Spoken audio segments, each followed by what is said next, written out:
Bom dia, pessoal. Quase tarde, falta 1 minuto aqui. Então, eu tô gravando esse vídeo aqui para fazer a correção da atividade 1 com vocês. Meu objetivo, na verdade, era fazê-la de maneira síncrona hoje, no horário da aula. Contudo, infelizmente, como eu já expliquei, eu moro no sítio e aqui a internet é por box e acabou meus gigabytes, eu tô com probleminhas de conexão, mas já vai retornar, depois de amanhã já vai retornar. Então eu optei por fazer essa gravação e disponibilizar para vocês, porque daí eu posso deixar agora a tarde toda fazendo upload para que vocês consigam ver à noite, tá bom? Bom, então além da correção, eu vou disponibilizar o gabarito com vocês. E eu gostaria que vocês olhassem para essas duas coisas juntas para tanto melhorar a maneira como vocês escrevem, expõem o raciocínio, quanto para entender como resolver os exercícios. Tendo qualquer dúvida, não esqueçam de me escrever, manda um WhatsApp, eu ponho no grupo e a gente vai conversando, tá bom? Bom, então o primeiro exercicinho da atividade era uma referência à construção dos números reais utilizada por Cantor, e a ideia básica de como isso é feito, mas muito superficialmente, aparece lá na primeira parte da aula 1, a parte 1. Então, basicamente, o que o Regis explica é o seguinte, que Cantor teve a ideia de olhar para sequências, ao invés dos números como a gente vê no ensino médio, e essas sequências elas carregam informações a respeito de que número real essa coisa representará, né? E muito bem, esse exercício era mais para ter uma ideia intuitiva, assim, de como acontece a construção. Formalmente é uma coisa um pouquinho mais complexa, mas muito bonita. E a ideia básica reside em identificar sequências que convergem ou no limite ali chegam a um mesmo objeto ou não. Muito bem. Aqui a gente já começa a desenvolver a ideia de limite, mas que a gente vai formalizar em breve, de maneira mais bonitinha. Então aqui é só uma ideia preliminar. Bom, então vamos lá. O primeiro item da atividade diz o seguinte: olha, no escopo desse contexto, então, dados esses dois objetos, a sequência é formada por entradas todas 2, 2, 2, e a outra sequência formada por entradas 2, 2 mais 1, 2 mais meio, 2 mais 1/3 e etc. Esses dois objetos são iguais ou não são iguais? E claro, né, justifica a resposta. Então a questão aqui é o seguinte: quando a gente observa o que acontece à medida que eu vou andando nas entradas desse segundo elemento aqui, eu noto que sempre aparece 2 mais alguma coisa. Mas essa alguma coisa que está aparecendo aqui, hora é meio, hora é 1/3, depois será 1/4, 1/5, sexto, vai chegar a 1/1 zilhão e vai embora. O que acontece? Esse mais alguma coisa que eu estou somando, esta alguma coisa, é sempre 1 dividido por um número que eu posso deixar tão grande quanto eu quiser. O que acontece quando eu divido um objeto por uma coisa estratosfericamente grande? Bom, se a gente jogar na calculadora, isso aí é praticamente zero, né? Se é praticamente zero, o que está acontecendo então com os elementos dessa segunda sequência? Isso aí está indo para uma coisa que é 2 mais zero. 2 mais zero é 2. Então, a gente, nesse caso, justifica que esses dois objetos eles são iguais. Iguais. Por quê? Pelo seguinte motivo, ó. A enésima entrada, por exemplo, tá? Que eu já vou escrever de maneira mais abstrata. A enésima entrada da segunda sequência aqui em cima, ela é da forma 2 mais 1 sobre n, certo? E para n suficientemente grande,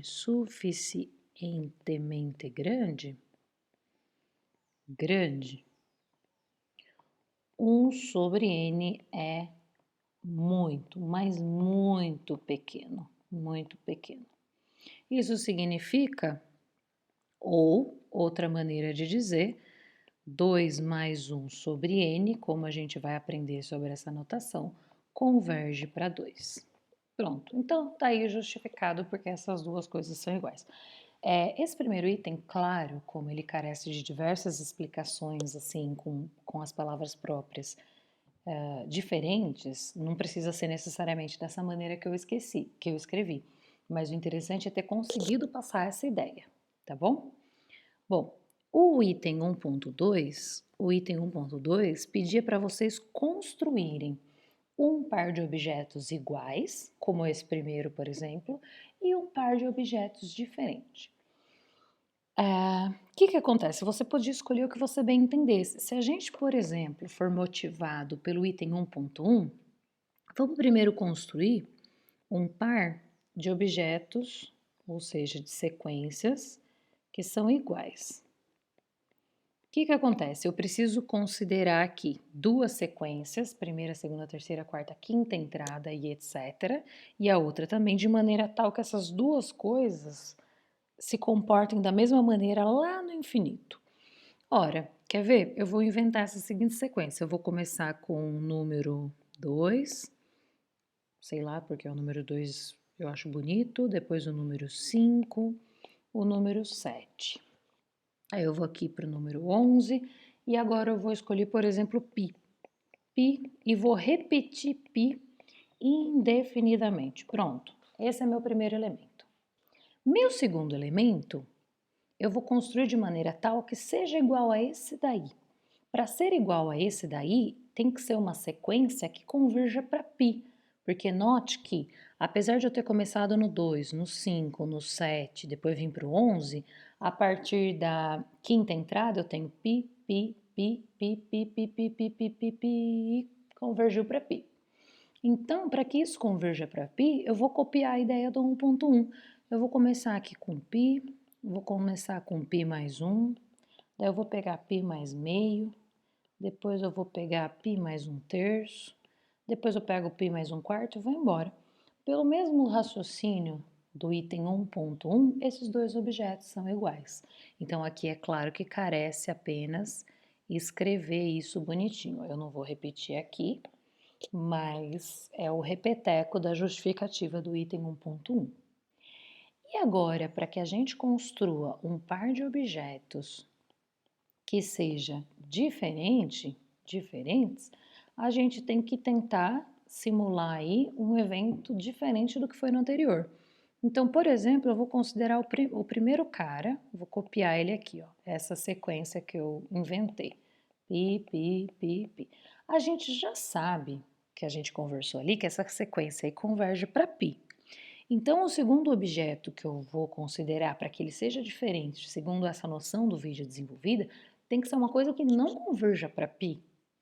Ou tem que ser uma coisa que não converja, ou, por exemplo, eu coloco aqui entrada 1, menos 1, 1, menos 1, 1, menos 1, isso aí não vai para nada.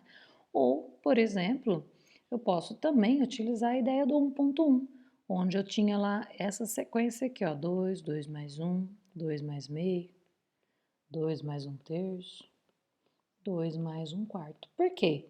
Porque a gente viu que essa sequência aí no infinito está convergindo para 2. A anterior converge para π. Essas duas coisas convergem para coisas diferentes. Então, elas não podem representar o mesmo objeto. Então, convergem, ó, para coisas distintas. Isso aqui que eu estou escrevendo, por favor, que fique bem claro, é um rascunho das ideias. É como se eu estivesse num quadro.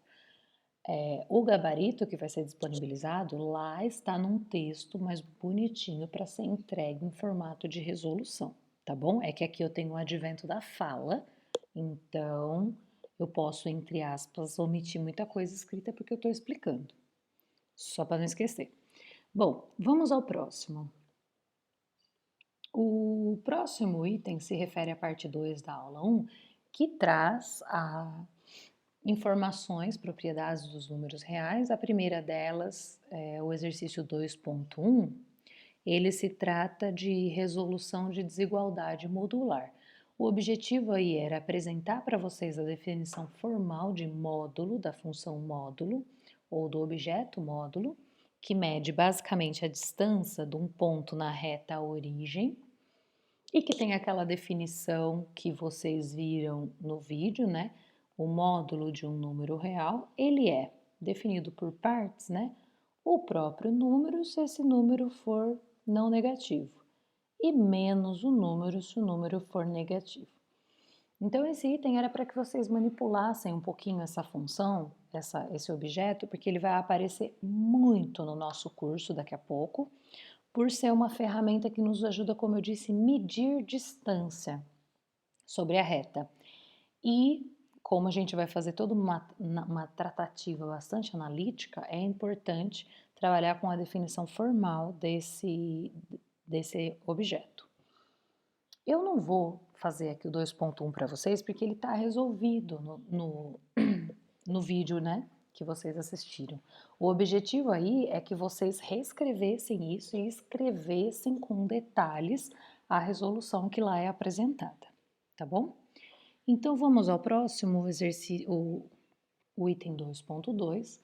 Aí tem uma lista de definições de notações para intervalo. Então, aí, por exemplo, no item 1, é o intervalo colchete, colchete, que a gente diz fechado em A e fechado em B, é o conjunto de todos os números reais que moram entre A e B, incluindo o A e o B.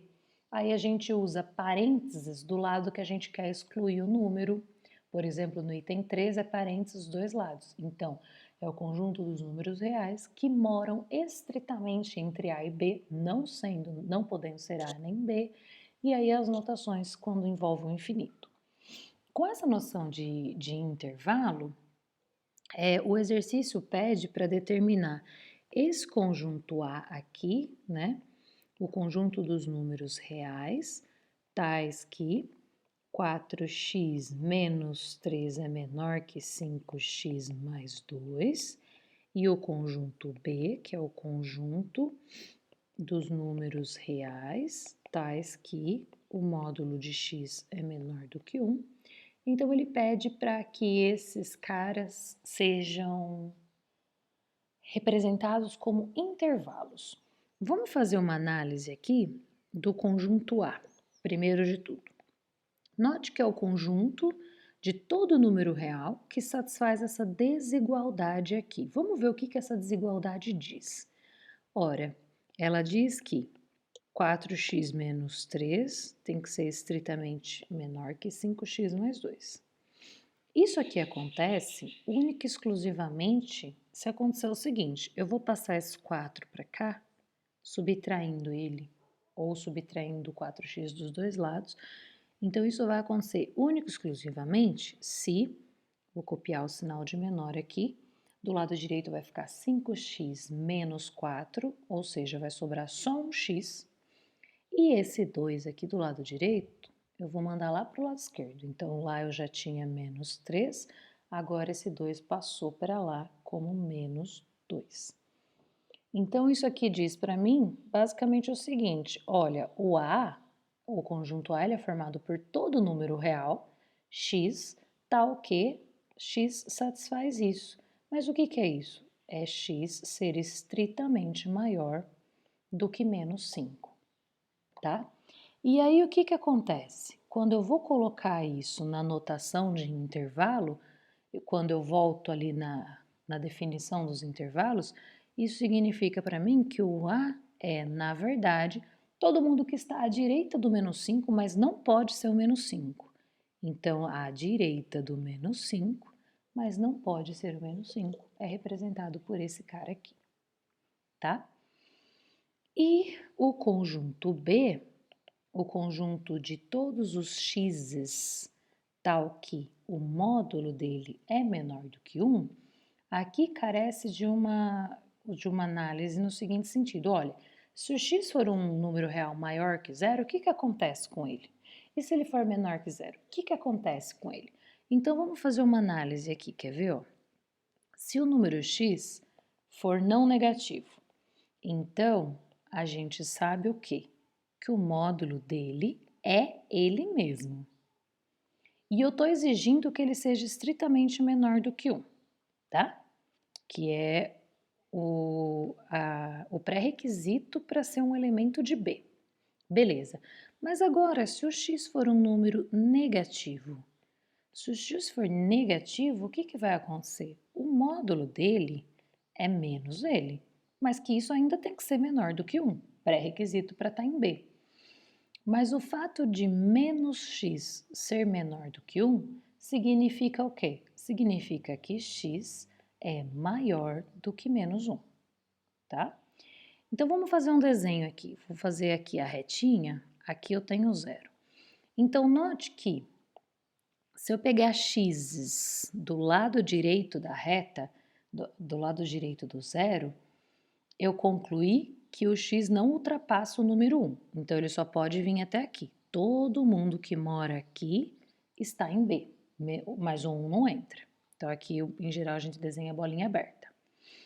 Agora, se eu pego x's negativos, aqui à esquerda do 0, eu acabei de concluir que ele tem que estar à direita do menos 1. Então, se o menos 1 estiver aqui, eu estou pegando esses caras aqui. Mas não pode ser o menos 1. Então, basicamente, o que está acontecendo aqui? Para que x esteja em B, o x ele tem que estar entre menos 1 e 1. E aí a notação para esse intervalo é o intervalo aberto, os caras que estão à direita do menos 1, à esquerda do 1, mas os extremos não entram aí, tá? E na sequência, nesse mesmo item, é pedido o seguinte, olha, agora para que valores de número real positivo, é verdade que este intervalo aqui, 4 menos R, 4 mais R, está contido no intervalo de 2 a 5. O que acontece nesse caso? Esse problema é basicamente resolver duas desigualdades. Por quê?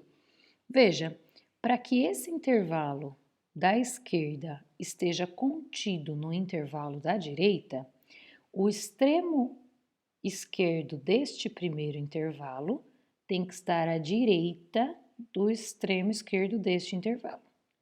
E o extremo direito deste intervalo, que é o 4 aqui mais R, tem que estar à esquerda do extremo direito deste intervalo.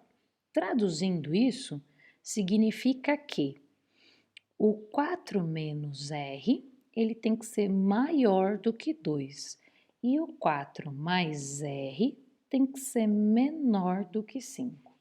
Porque quando eu olho para o desenho aqui, ó, suponha que esse aqui é o 2, esse é o 3, esse é o 4, esse é o 5. Então, esse aqui é meu intervalo. E eu tenho um outro intervalo aí, que eu não sei onde mora, mas eu quero que esteja dentro desse cara aqui, que ele more aqui dentro. Então, esse extremo esquerdo dele está à direita do extremo esquerdo desse. E o extremo direito dele está à esquerda do extremo direito do maior. E basicamente isso é traduzido por essas duas desigualdades aqui. E as duas coisas têm que acontecer simultaneamente. Então, daqui a gente conclui o quê? Passa o R aqui para o lado direito, a gente conclui que o R tem que ser menor que 4 e manda o 2 para lá, 4 menos 2. Então, isso aqui dá 2. E aqui embaixo, a gente conclui que o R tem que ser menor que, passo o 4 para lá, 4, 5 menos 4, tem que ser menor do que 1. Então, eu estou olhando para R's que satisfazem isso daqui, quais são? Olha, são aqueles que são menores do que 2 e menores do que 1. Mas quais R's que satisfazem isso simultaneamente? Os caras que são menores do que 1, levando em consideração, claro, que eu estou pedindo R positivo. Então, R tem que ser maior do que 0 e R tem que ser menor do que 1. Então, basicamente, o R mora aonde? No intervalo de 0 a 1. Vamos ver o que acontece só com o extremo R igual a 1 aqui. Ó, Se o R for igual a 1, esse intervalo 4 menos R, 4 mais R, é que intervalo? Quer ver? É o intervalo 4 menos 1 dá 3, 4 mais 1 dá 5, certo? Esse intervalo de 3 a 5, ele está contido sim no intervalo de 2 a 5, certo? Então, R igual a 1, apesar de ele não ter aparecido como solução dessa desigualdade aqui, porque aqui eu não exigi menor ou igual, eu fiz na unha. Eu poderia ter exigido menor ou igual. Fazendo na unha, eu concluí então que o R igual a 1 também é solução. Tá bom? E aí a gente achou então todas as possibilidades de números reais que tornam essa inclusão verdadeira. Beleza, o próximo é mostrar que, explorando propriedades aqui dos números reais, né, que o número real raiz de 3, ele não é um número racional. Qual que é a importância desse tipo de exercício? A importância é a seguinte, é responder basicamente a seguinte questão. Ora, será que todo número que eu obtenho botando um inteiro sobre o outro, desde que não seja o zero, já não é um número real? Ou seja, existem outros números que não os números daquela forma? E aí a resposta para isso, por exemplo, é justamente mostrar que o raiz de 2 não está lá, não satisfaz isso, o raiz de 3 não satisfaz isso, e como eu enunciei no exercício, mais do que isso, raiz de primo não satisfaz isso, tá? Bom, a resolução desse exercício a gente acha a rodo na internet, por isso que eu vou explicar rapidamente assim os passos dessa resolução. Mas a ideia básica está no exemplo que foi feito no vídeo, que o raiz de 2 não é número racional. Qual que é a ideia básica? Ora, vamos supor que ele é sim um número racional. Então, ele é dessa forma, ele é da forma A sobre B. Então, deixa eu escrever aqui, né? Suponha que o raiz de 3 ele é um número racional. Então, ele é da forma A sobre B, com A e B números inteiros e B diferente de zero. Mais ainda, por propriedades de divisão, que a gente aprende lá desde o ensino médio, a gente pode assumir, a gente pode considerar que A sobre B é irredutível, ou seja, é uma fração que a gente já reduziu o máximo que deu. Não existe mais múltiplos comuns entre A e B. Beleza. Feito isso, então o que acontece? Se a gente elevar ao quadrado os dois lados dessa igualdade, ela tem que permanecer. E isso vai significar então que do lado esquerdo eu vou ter 3, afinal a raiz quadrada de um número positivo é ele mesmo, e do lado direito eu vou ter aqui a quadrado vezes b quadrado. Legal? Isso significa então que eu posso escrever a quadrado como 3 vezes o b quadrado. E agora o que é importante aqui? O importante aqui é o seguinte: o a quadrado é múltiplo de 3, é o que está escrito aqui. Mas para que o a quadrado seja múltiplo de 3, o a tem que ser múltiplo de 3. Porque se ele não fosse, não teria como gerar esse fator 3 aqui, elevando ele ao quadrado. Na verdade, mais geralmente, se a gente tem a multiplicação de dois números reais, suponha n vezes m, que é múltiplo de algum número primo, então um desses caras é múltiplo desse primo, para que esse primo apareça na decomposição lá do lado direito. Beleza. Então, se o a é múltiplo de 3, digamos que o a é da forma 3 vezes c, para algum c inteiro. Se isso aqui acontece, o que essa equação 1 aqui garante para mim? Ela garante o seguinte, olha, se o a quadrado agora é da forma de 3c, então 3c, que é o a ao quadrado, é igual a 3b ao quadrado. E o que acontece aqui? 3c ao quadrado, por potenciação, isso aqui é 9c quadrado. Se isso aí é 9c quadrado, o que acontece aqui? Acontece o seguinte, eu passo esse 3 aqui, ó, eu divido por esse 9 aqui, né? Então, eu concluo que b quadrado é 3 vezes c ao quadrado. E a mesmíssimo raciocínio que eu apliquei para o A aqui, nessa linha, eu aplico para o B agora, porque, ora, B quadrado é múltiplo de 3, né? 3 é primo. Então, um dos fatores aí da multiplicação é múltiplo de 3, mas os dois fatores são iguais, é o próprio B. Então, o B também é múltiplo de 3. B é múltiplo de 3.